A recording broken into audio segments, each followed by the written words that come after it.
Good afternoon and welcome back. I'm Marcus Peter. Andrea Picciotti Bayer joins us today to talk about Virginia's COVID-19 vaccine folly. Andrea is legal analyst for EWTN News and director of the Conscience Project. Follow her work at conscience-project.org and at Bayer Picciotti on X. Andrea, so great to speak with you again. How are you doing? I'm doing great, Marcus. How are you? I am very well, thank you. It wasn't too long ago, and you and I had off-the-air conversations about this on and off, about the vaccine situation and just generally COVID-19. And so on the air, we've discussed this as faithfully as we could.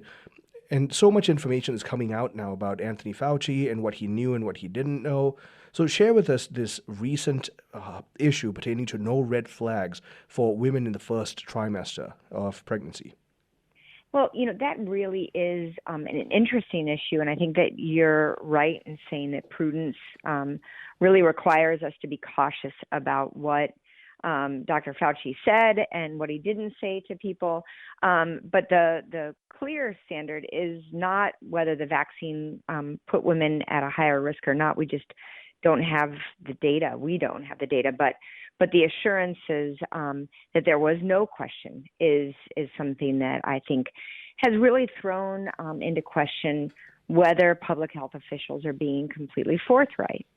And what I think that the implications of a lot of that is that we can really, I guess, have a better understanding of people's religious and moral considerations in looking at things related to public health, whether it be vaccines or any other kind of mandatory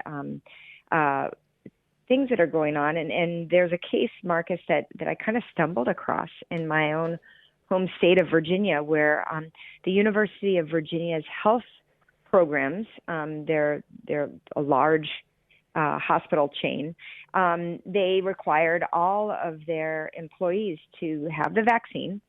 They did have a mechanism for religious exemptions, and my state is very good at allowing parents the right to exempt on religious grounds from childhood vaccinations in schools.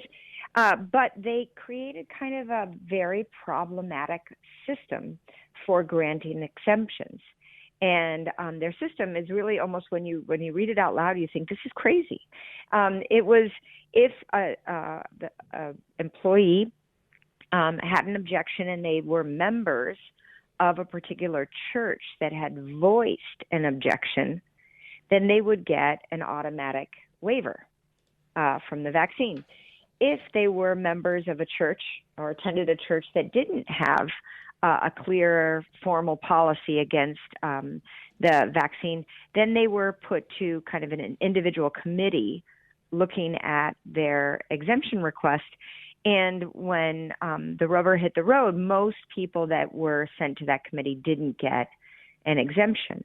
And pulling this kind of outside of the context of outside the context of vaccines and into the context of religious freedom, we can really see that having an official policy is what gets you identified as a sincerely held religious belief against something really is problematic. And we can see that as Catholics, because some Catholics object on religious grounds to the COVID vaccine and some, like myself, don't.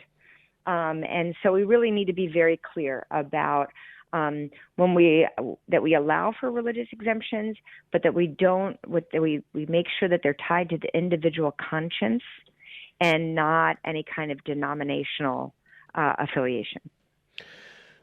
I'm really glad to hear you talk about this, because I wanted to ask what constitutes that list, and what happens. Like you already alluded to this. What happens if you don't fall within the bounds of that list? Yeah, no, it's really, really problematic. Fortunately, a number of employees of this healthcare system, they filed a lawsuit, and their group was certified as a class of aggrieved people who were in, religious affiliations that didn't have a formal policy, and they either were fired or denied an exemption based on their sincerely held religious beliefs, objecting to the vaccine.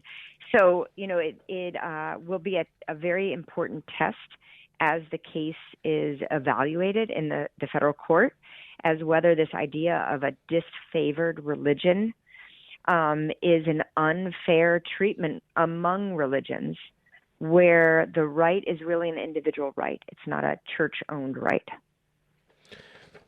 Share with me about this whole concept of a disfavored religions class, and what ought we to understand from this case in Virginia? I think it really does show us that sometimes for expediency purposes and because administrators don't really understand how faith works, faith is individually held, that sometimes, you get a system in place that, let's just assume, there were good intentions, but it was unworkable and it ended up being under-inclusive, right? It wasn't giving the legal protections for all the people that wanted to exercise them. And that's just an important reminder for us as people of faith, that whether it's in the context of vaccine waivers or even issues regarding like military chaplaincies being kind of considered fungible with other mental health support services, we're dealing with a culture that's becoming less and less tethered to formal religious identity. And that makes it very important for us as believers to explain why we can't just be, sent to a group counseling, but we need the sacraments. And in the context of what servicemen, men and women are facing, or if it comes for a religious accommodation or an exemption, we're going to have to often explain what our faith teaches and why we've come to a well-reasoned conscience objection. And thereby also the respect of the fact that within this well-reasoned conscience exemption, this is not only well within the constitutional right of an individual, it is also well within the God-given right of the individual, and that the state has to recognize its limitation thereof. Yes, no, absolutely. And this is the other thing. When it comes to religious freedom, these are rights that God has given and that the state should recognize and safeguard, but it's not to the state to decide. Now, obviously, religious freedom isn't carte blanche, right? There are going to be times where genuine health and safety requires rules that don't allow for exemptions, right? We can think of, the most kind of clear example is child sacrifice. We can come up with criminal laws against child sacrifice, even if there are still religious communities that might endorse that somewhere, because it's for the common good. But at the same time, we can't use this idea of the common good or public health and safety to kind of run roughshod when allowing for exemptions or accommodations really don't impact the greater good.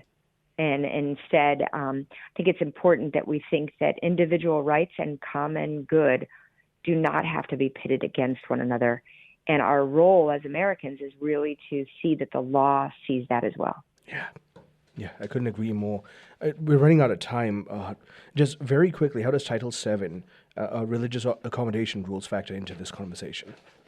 Yeah, no, this is key. And this is where the Supreme Court's recent cases on Title VII, which this is the civil rights law affecting discrimination in the workplace. It protects religious belief. And the Supreme Court has said it used to be that an employer could kind of ignore an accommodation if there was anything above a de minimis impact. Now they need to really make more accommodations. And the idea is we should be able to allow our workforce to be able to contribute to the economy, contribute to the good without having to leave their faith behind. Andrea, as usual, tremendously blessed that you're keeping abreast of all these issues and informing us of them. Thank you for your time and your wisdom. Thanks, Marcus. Have a great afternoon. I've been talking with Andrea Picciotti Bayer. She's a dear friend, and she and I have been talking about Virginia and a lot of the folly pertaining to prudential judgment and the COVID-19 vaccine. Stay tuned. I'm Marcus Peter.